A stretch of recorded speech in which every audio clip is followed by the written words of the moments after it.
سے تم سارے لوگوں کی مغفرت کر دی، سبحان اللہ، سارے لوگوں کی مغفرت کر دی۔ یہ ہے نسبت۔ نسبت کو سمجھیے، نسبت کو سمجھیے، مجلس کی نسبت کو سمجھیے، مسجد میں جانے کی نسبت کو سمجھیے، علماء کے ساتھ بیٹھنے بات کرنے کی نسبت تعلق کو سمجھیے۔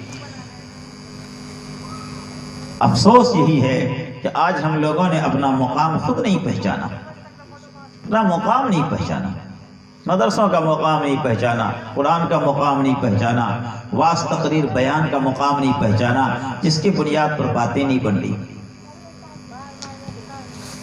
تو کیسے کیسے گنہگار لوگ ہوں گے جن کا نام محمد ہے، لیکن جناب محمد الرسول اللہ صلی اللہ علیہ وسلم کو سر اٹھانے کو کہا گیا، اور اس نام کے تعلق سے سب لوگوں نے اپنا سر اٹھایا، تو نام کی مناسبت سے اللہ تعالیٰ نے سارے لوگوں کی مغفرت کر دی اور کہا کہ سب تم لوگ اب جنت میں چلے جاؤ، میرے محبوب کے نام سے نام ملا کے رکھا ہے۔ نسبت بڑی چیز ہوئی کہ نہیں ہوئی؟ آج نام رکھنے میں بڑا گھوٹالہ ہے، بڑا گھوٹالہ۔ گڈو پپو نہ معلوم کیا کیا نام رکھے جاتے ہیں۔ جب پوچھئے تو یہ پکارو نام ہے، گھریلو نام ہے، رجسٹر کا نام دوسرا ہے، اسکول کا نام دوسرا ہے۔ اس سے اتنا دھوکہ ہوا، اتنا دھوکہ ہوا، کہیں پہ محمد عبد الجلیل، کہیں پہ لکھایا عبد الجلیل، کہیں پہ لکھایا جلیل انصاری، کہیں پہ شیخ جلیل، کہیں پہ شیخ جمن، کہیں پہ جمن، کہیں پہ محمد جمن، آدھار کارڈ کچھ، بینک اکاؤنٹ کچھ، اس طرح سے۔ ہمیشہ ایک نام رکھیے اور اچھا نام رکھیے، اچھا نام رکھیے۔ اور نام بگڑتا ہے اپنے گھر سے، ماں اور باپ، بھائی بہنوں کی زبان سے۔ آپ کی پکار سے بچوں کا نام بگڑے گا۔ آپ محمد سے محبت سے اس کا نام لیجئے، شرافت اور عزت سے اس کا نام لیجئے، پیار سے اس کو بلائیے، اتنا ہی وقت خرچ ہوتا ہے، اتنا ہی وقت خرچ ہوتا ہے۔ حضور اکرم صلی اللہ تعالی علیہ وسلم نے جیسا تیسا نام رکھنے سے منع فرمایا۔ ابو داؤد شریف میں روایت ہے، ابو داؤد شریف میں روایت ہے،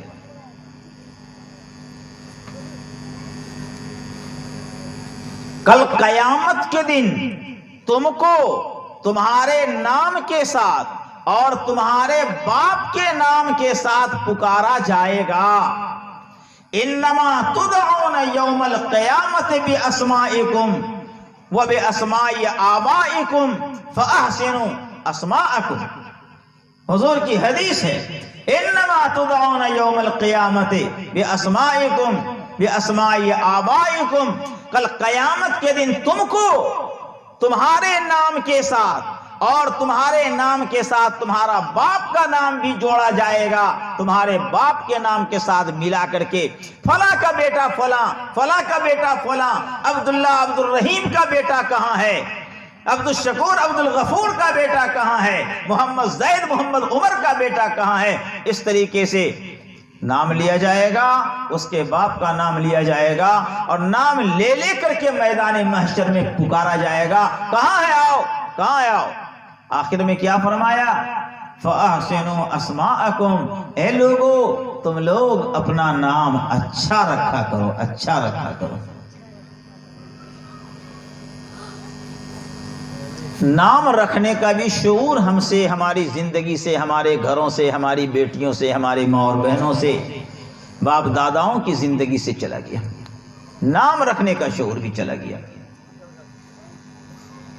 پکارنے کا بھی سلیقہ میری زندگی سے چلا گیا۔ عمر نام ہے رے عمر با، ہے عمر، ہے رے عمر۔ اب جتنا وقت ہے رے عمر با بولنے میں لگا، اتنا ہی وقت لگا ہے رے عمر بولنے میں۔ شائستہ لفظ عمر ہے، بگڑا ہوا لفظ عمربا ہے، ہیرے ابو بکر، ہیرے ابو بکرا، بگڑا ہوا ہے، بیٹی نہیں بچ رہی ہے، گود میں بچی پیدا ہو کے آئی ہے، اس کا نام ڈومنی رکھ دو تو بچی بچ جائے گی۔ حیات کا تعلق نام سے، اور وہ بھی بگڑے ہوئے نام سے نہیں۔ جس کو زندہ رہنا ہوگا ہزار نام بگاڑ کے رکھ دو وہ بچ نہیں سکتا۔ اللہ تعالیٰ کی طرف سے حیات آتی ہے، اللہ تعالیٰ کی طرف سے موت کا فیصلہ آتا ہے، فیصلے اللہ کی طرف سے ہیں۔ ناموں کو مت بگاڑیے، گھر سے، گھر کے ماحول سے بچوں کا نام بگڑتا ہے۔ حضور اکرم صلی اللہ علیہ وسلم کی اس روایت کو نگاہ کے سامنے رکھیے، انما تدعون یوم القیامت باسمائکم باسماء آبائکم فاحسنوا اسماءکم۔ کس کتاب کی روایت ہے؟ حدیث شریف کی کتاب ابو داؤد شریف، ابو داؤد شریف کی یہ روایت ہے۔ کتاب کا بھی نام بتلا دیا، اپنے بچوں کا اچھا نام رکھیے۔ آج کا دن 12 ربیع الاول کے تعلق سے غالباً یہ پروگرام ہوا ہے، چونکہ آج وہی تاریخ ہے۔ بہت وقت ادھر ادھر میں گزر گیا، بچوں کا چونکہ لمبا پروگرام تھا، حوصلہ افزائی پروگرام تھا، وہ اصل پونجی ہے، بچوں کے پروگرام کو کیا گیا۔ میں جہاں ٹھہرا تھا وہاں سے بچوں کا پروگرام بہت غور سے سن رہا تھا، رنگا رنگ پروگرام، نہ تو غزل کا، تقریر کا، دعا مسنونہ کا، سب کچھ سن رہے تھے۔ اچھی محنت اساتذہ کر رہے ہیں، اللہ پاک اخلاص سے محنت کرنے کی توفیق عطا فرمائے۔ بچے پونجی ہیں، مدرسوں میں دیجیے، واپس بھی ہونا ہے۔ اور میں نے کہا تھا کہ ہم تقریر اور بیان کے لائق اب نہیں رہے، جلسوں میں جانے سے انکار کر دیتے ہیں، نہیں جاتے ہیں، میلاد تک میں نہیں جاتے ہیں۔ بولنے میں بہت مزہ آتا ہے، زبان کی طرح سے بول رہے ہیں، اس کا سائیڈ ایفیکٹ، اس کا نقصان کل سے ہم کو سمجھ میں آئے گا۔ سانس پھولنے لگے گی، نماز پڑھانے تک میں ہم کو دقت ہونے لگتی ہے، احساس بعد میں ہوتا ہے۔ ابھی بہنے کے لیے بہ جائیں گے، 1 بیگھہ کھیت جوت دیں گے اباں کرتے ہوئے، آپ کو بھی خوب لطف آئے گا، مزہ آئے گا، بیچ بیچ میں ایک آدھ کو کہانی سناویں گے، مزہ آئے گا، لیکن اس سے کوئی حاصل نہیں ہوگا۔ ہم کو بھی اپنی صحت کا خیال کرنا ہے، اور جتنا سا پیغام آپ کو دیا ہے، مختصر چھوٹا سا پروگرام، پیغام 12 ربیع الاول کے تعلق سے اس پیغام کو یاد رکھیے گا۔ نسبت بہت بڑی چیز ہے، اپنے بال بچوں کا اچھا نام رکھیے۔ بس 2 ہی باتوں کو، ساری باتوں کو سمیٹ کر کے بس 2 بات میں آپ کو نچوڑ کے سامنے کر دیا۔ نسبت بڑی چیز ہے، نسبت کا خیال رکھیے۔ باپ جس مقام کا ہے، باپ کی نسبت کا خیال رکھا جائے گا، باپ کے دوستوں کے ساتھ باپ جیسا رویہ کیا جائے گا، رویہ کیا جائے گا، نسبت ہے۔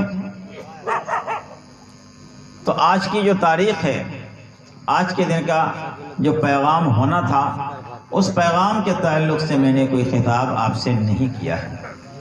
کس طرح پیدا ہوئے، کہاں پیدا ہوئے، کیا کیا برکات کا نزول ہوا، کیسے فرشتے آئے، کس پہاڑ میں آپ جا کر کے اللہ رب العزت کا تپسیا اور دھیان کرتے تھے، وہ سارا نقشہ کھینچ کر کے میں آپ کے سامنے کرتا۔ چونکہ میں نے مکہ اور مدینہ کی گلیوں کا 1 مرتبہ نہیں 2 مرتبہ سفر کیا ہے، اور جہاں جہاں نبی اکرم صلی اللہ علیہ وسلم گئے، ان ساری جگہوں کا تو نہیں، جو تاریخی مقامات ہیں، ان تاریخی مقامات پہ جانے کی کوشش کیا اور گئے۔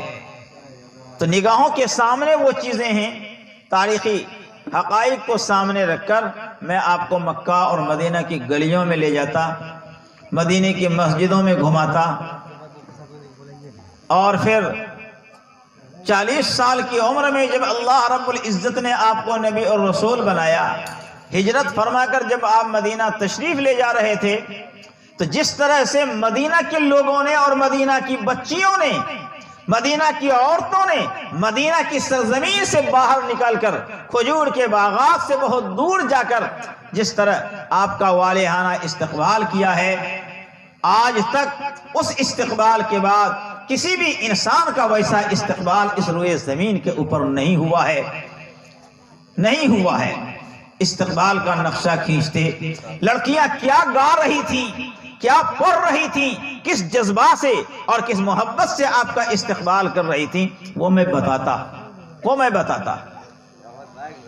حضور کو اپنے پڑوس میں لینے کے لیے کیا جذبہ پیش کر رہی تھی، اور جب مکے میں آپ صلی اللہ علیہ وسلم سے ملاقات ہو گئی تو آپ نے بیعت لیا، انہوں نے بیعت کی، تو سوال اور جواب ہوا کہ جب میرے یہاں آپ تشریف لائیں گے تو کہیں ایسا تو نہیں ہوگا کہ جب مکے کی سرزمین آپ کے لیے بہتر ہو جائے تو آپ ہم کو بے یار و مددگار چھوڑ کر کے چلے آئیے؟ تو جناب رسول اللہ صلی اللہ علیہ وسلم نے فرمایا تھا کہ ایسا نہیں ہوگا، میرا مرنا تیرے ساتھ ہوگا، تیرا جینا میرے ساتھ ہوگا، تیرا جینا میرے ساتھ ہوگا۔ ہم مرنے اور جینے کے ساتھی ہیں، ہم مرنے اور جینے کے ساتھی ہیں۔ اس سے بڑھ کے اور کیا استقبال ہوگا؟ مرنے اور جینے کا معاہدہ ہو رہا ہے۔ جہاں مریں گے تو ہم مریں گے، تم مرو گے، جہاں تم جیو گے وہاں ہم جیئیں گے، وہاں تم جیو گے۔ اس طریقے سے آپ صلی اللہ علیہ وسلم کے ساتھیوں نے اپنا جذبہ پیش کیا تھا اور اس کو تا دم حیات نبھایا۔ میرے بھائیو، بزرگو، دوستو، آج 12 ربیع الاول ہے۔ یہ امت مسلمہ خرافات میں ڈوب چکی ہے، خرافات میں ڈوب چکی ہے۔ دین کے اصل چہرے کو ہم نے اپنے خرافاتی عمل کے ذریعے سے داغدار کیا ہے۔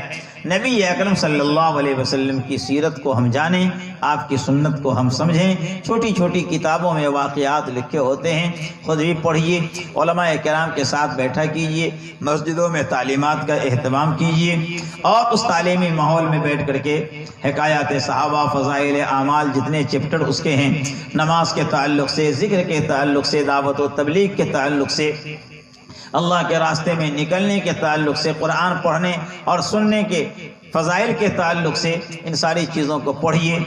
امت مسلمہ میں کہاں سے پریشانی آئی، اس پریشانی کا واحد علاج کیا ہے، شریعت کی روشنی میں وہ ساری چیزیں اس کتاب کے اندر لکھی ہیں۔ اس ماحول میں اپنے آپ کو تھوڑا سا لگائیے تو دل روشن ہوگا، ہدایت کے انوار و برکات دلوں کے اندر آئیں گے۔ نبی اکرم صلی اللہ علیہ وسلم کا کلام ایسا سنجیدہ کلام ہے، ایسا پاکیزہ اور متبرک کلام ہے کہ جب آدمی اس ماحول میں اپنے آپ کو لگاتا ہے، کھپاتا ہے، تو تھوڑی دیر کے بعد انسان کا دل نرم ہونے لگتا ہے، اور اس کی برکت سے دل کی قدورت، دل کی گندگیاں، دل کی چھائیاں مٹنے لگتی ہیں، اور تعلیمات کے انوار اور برکات دل کے اندر داخل ہونے لگتے ہیں، اعمال کے راستے کھلنے لگتے ہیں، ہدایت چھٹک کر آنے لگتی ہے، ضلالت اور گمراہی دور دور بھاگنے لگتی ہے۔ اس لیے اس کو غنیمت جانا جائے۔ 12 ربیع الاول کے تعلق سے، اس کھلے اسٹیج سے آپ کو میں یہی پیغام دے رہا ہوں۔ اس پیغام کو آپ گرہ باندھیے، جو میں نے کہا پروردگار عالم ہم کو بھی اور آپ کو بھی اور پوری امت مسلمہ کو عمل کی توفیق عطا فرمائے۔ جو بیمار ہیں اللہ ان کو شفا عطا فرمائے، پریشان حال لوگوں کی پریشانی کو اللہ تعالیٰ دور فرمائے۔ ابھی جو پوری دنیا میں کورونا کی وحشت اور دہشت پھیلی ہوئی ہے، اللہ پاک اس وبائی مرض سے تمام انسانوں کو صحت و شفا عطا فرمائے، اپنی حفاظت نصیب فرمائے۔ مدارس، دینی مکاتب یہ مکمل بند ہیں، اب تک کھلنے کی امیدیں سامنے نہیں آئی ہیں۔ پروردگار عالم اس بلا سے نجات نصیب فرما کر مدرسہ، مسجد، خانقاہوں کے دروازے کو کھولنے کا راستہ ہموار فرمائے، اور اس کے چلنے اور چلانے کے لیے اللہ پاک غیبی مدد اور غیبی وسائل پیدا فرمائے۔ وآخر دعوانا ان الحمدللہ رب العالمین۔